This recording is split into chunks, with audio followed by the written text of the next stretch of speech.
Taasisi ya kuzuia na kupambana na rushwa TAKUKURU wilayani Chato imeanza kukutana na makundi mbalimbali ya kijamii kwa ajili ya kutoa elimu juu ya madhara ya vitendo vya rushwa kuelekea uchaguzi mkuu mwaka huu. Akitoa elimu ya kuzuia na kupambana na vitendo vya rushwa kwa kundi la mamalishe na babalishe, afisa uchunguzi mwandamizi wa TAKUKURU Felix Vedastus amesema yapo madhara makubwa katika jamii yanayotokana na vitendo vya rushwa, hivyo ni jukumu la kila mwananchi kuzuia vitendo hivyo kwa kutoa taarifa katika taasisi hiyo. Elimu hii ya mapambano dhidi ya rushwa kuelekea uchaguzi mkuu tumeitoa kwa mama ntilie na baba ntilie. Lengo kubwa la elimu hii ni kuwakumbusha, kuwaelimisha na kuwapanua fikra zao kwamba rushwa ni nini, madhara yake ni nini, na hasa kwenye kuelekea uchaguzi mkuu, ili kwamba wao waweze kujua madhara yake, na endapo watakuwa wameshatambua madhara yake, basi wajiepushe na vitendo vya rushwa kwenye uchaguzi.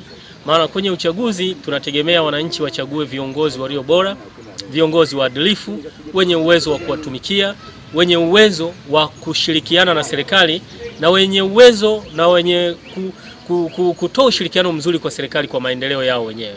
Kwa hiyo wananchi endapo watakuwa wameelewa kwamba rushwa ina madhara kwenye maendeleo yao, kwenye upatikanaji wa maji, kwenye upatikanaji wa miradi ya barabara, kwenye ujenzi wa mashule, rushwa ina madhara pia kwao wenyewe, pamoja na zingine, rushwa za hongo, rushwa za ushawishi, rushwa za ngono na rushwa zingine nyingi za aina mbalimbali.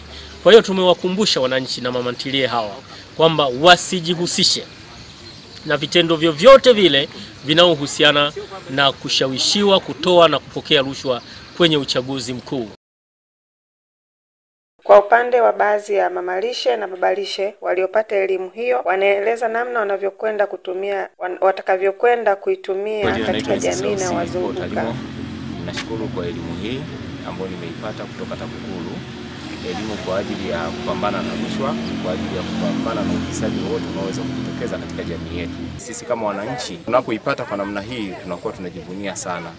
Kwa hiyo tunapoipata kama mimi kama mwananchi, ninaipeleka kwa wajumbe wengine ili na wenyewe waweze kunufaika. Kwa hiyo mimi naweza nikawa balozi katika watu 10 na mwingine akawa katika watu 10, mwisho wa siku katika jamii nzima tukawa tumenufaika. Kwa majina naitwa Mariam John Kanoshi, ni mamalishe hapa Muungano Chato. Napenda kuishukuru kwanza TAKUKURU kwa elimu iliyotupa. Kuna mambo mengi yanafanyika kwenye jamii sisi kwa hatujui tuanze wapi na tuzungumze namna gani. Lakini hasa sisi mama ntilie tunakumbana na mambo mengi. Lakini unakuwa huna ujasiri wa kuzungumza, maana hujafundishwa na hujui fanya nini. Napenda kuishukuru TAKUKURU kwa elimu hii sema iliyotupa. Tunaenda kwa mabalozi kati ya wengine na wengine watakuwa mabalozi pia. Wito wangu kwa TAKUKURU haitaki kukomea hapa. Inatakiwa kuendelea kuelimisha watu ili waweze kujua cha kufanya, maana kuna mambo tunakumbana nayo hatujui tufanye nini. Kwa majina naitwa Aaron Rwakayeye Biakwaga. Kupitia hii elimu ya TAKUKURU kuelekea uchaguzi mkuu imetusaidia kuweza kuelewa na kutambua ni makosa yapi kisheria unapokubali kupokea au kutoa. Hivyo tumejifunza, tumefaidika na hii elimu. Tukielekea uchaguzi mkuu nafikiri tutafanya vitu kulingana na elimu tulio. Pamoja na mambo mengine, wananchi wametakiwa kutoa taarifa TAKUKURU pale wanapoona au kubaini vitendo vya rushwa vinavyojitokeza katika maeneo yao. Kutoka mkoani Geita, wilayani Chato, mimi ni Aisha Ntandu wa EFM Radio.